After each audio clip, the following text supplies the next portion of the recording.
Hi friends, അങ്ങനെ നമ്മുടെ അനീഷിൻ്റെ അടുത്തൊരു ഉദ്ഘാടനം കഴിഞ്ഞിരിക്കുകയാണ്. ഈ ഉദ്ഘാടനം എന്താണെന്നറിയോ? ഒരു ഗോൾഡ് ഷോറൂമാണ് ഉദ്ഘാടനം ചെയ്തിരിക്കുന്നത് കേട്ടോ. അത് നമുക്ക് നോക്കാം. അതിന് മുന്നേ എൻ്റെ ചാനലൊന്നും എല്ലാവരും സബ്സ്ക്രൈബ് ചെയ്യുക, ഷെയർ ചെയ്യുക, ലൈക്ക് ചെയ്യുക, ബെൽ ബട്ടനും കൂടി അമർത്തിക്കോ, കമൻറ്റ് എഴുതിക്കോളൂ കേട്ടോ. ഓക്കെ, ഒരു ഗോൾഡ് ഷോറൂം, അതായത് ലിയോ ഗോൾഡ് എന്ന് പറഞ്ഞ ഒരു കടയാണ് അനീഷ് ഉദ്ഘാടനം ചെയ്യാൻ പോയിരിക്കുന്നത് കേട്ടോ. അപ്പോൾ അവിടെ ഗോൾഡിൻ്റെ ഹബ്ബാണ് ശരിക്കും തൃശ്ശൂർ, അതെല്ലാവർക്കും അറിയാമല്ലോ അല്ലേ.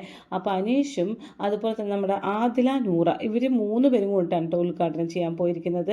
അവർ 3 പേരും വിളിച്ചിട്ടുണ്ട്. അപ്പോൾ ലിയോ ഗോൾഡാണ്.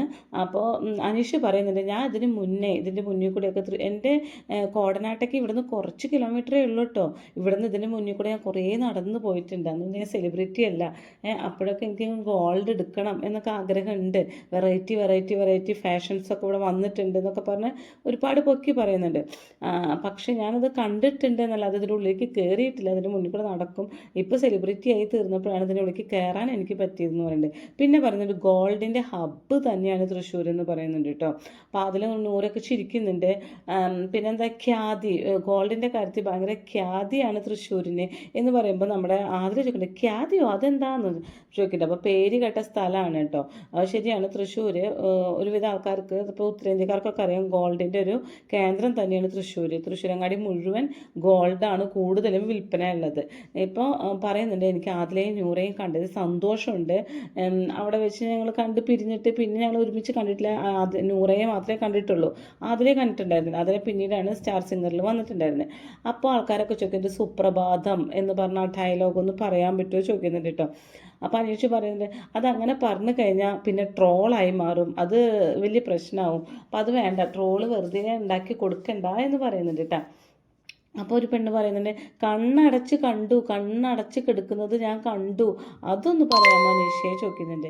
അപ്പോൾ പറയുന്നുണ്ട്, കണ്ണടച്ച് കിടക്കുന്നത് കണ്ടു എന്ന് ഞാൻ പറയുന്നില്ല, ഞാൻ കണ്ണടച്ച് നോക്കുമ്പോൾ കണ്ടത് ലിയോ ഗോൾഡാണ്, അത് ഇപ്പോഴല്ല, ഇതിന് മുന്നേ, ഞാൻ ബിഗ് ബോസിൽ പോണേക്കാൾ മുന്നേ ഞാൻ കണ്ണടച്ച് കണ്ടത് ലിയോ ഗോൾഡിനെയാണ് എന്ന് പറഞ്ഞ് ചിരിക്കുന്നുണ്ട് കേട്ടോ. ആ ഡയലോഗ് ഇപ്പോൾ ഇവിടെ പറഞ്ഞിട്ട് കാര്യമില്ലല്ലോ, അത് അവിടെ വെച്ചിട്ട് പ്രോപ്പറായിട്ട് ആ ടൈമിൽ പറയുന്ന ഡയലോഗാണെന്ന് പറയുന്നുണ്ട് കേട്ടോ. അപ്പോൾ അദ്ദേഹം എന്തുകൊണ്ടാണ് ഇത്രയും കാലം ഉദ്ഘാടനങ്ങളൊന്നും ചെയ്യാതിരുന്നത് എന്നതിന് ഉത്തരം അദ്ദേഹം തന്നെ പറയുന്നുണ്ട്. ഇതിന് മുന്നേ എനിക്ക് പ്രോപ്പറായിട്ടുള്ള ഉദ്ഘാടനം ചെയ്യുന്നൊരു സ്ഥലം, ഓൾഡ് ഏജ് ഹോമിന്, ഒരു വൃദ്ധർക്ക് വേണ്ടിയിട്ട് മരുന്ന് എത്തിച്ചു കൊടുക്കുന്ന ഒരു സംഭവം ഉണ്ടല്ലോ, അതിനാണ് ആദ്യം കായംകുളത്ത് പോയിട്ട് ഇദ്ദേഹം ചെയ്തത്. അപ്പോൾ അത് എനിക്ക് ഏറ്റവും പ്രോപ്പറായി തോന്നുന്നൊരു സംഭവം ആദ്യമായിട്ട് ചെയ്യണമെന്ന് എനിക്ക് നിർബന്ധമുണ്ടായിരുന്നു. അപ്പോൾ അത് ചെയ്ത് കഴിഞ്ഞ് പിന്നെ എല്ലാം എടുക്കാം, ഗോൾഡും വസ്ത്രങ്ങളൊക്കെ എടുക്കാം എന്നായിരുന്നു എൻ്റെ നിർബന്ധം. അതുപോലെ തന്നെ അദ്ദേഹം ചെയ്തു കേട്ടോ.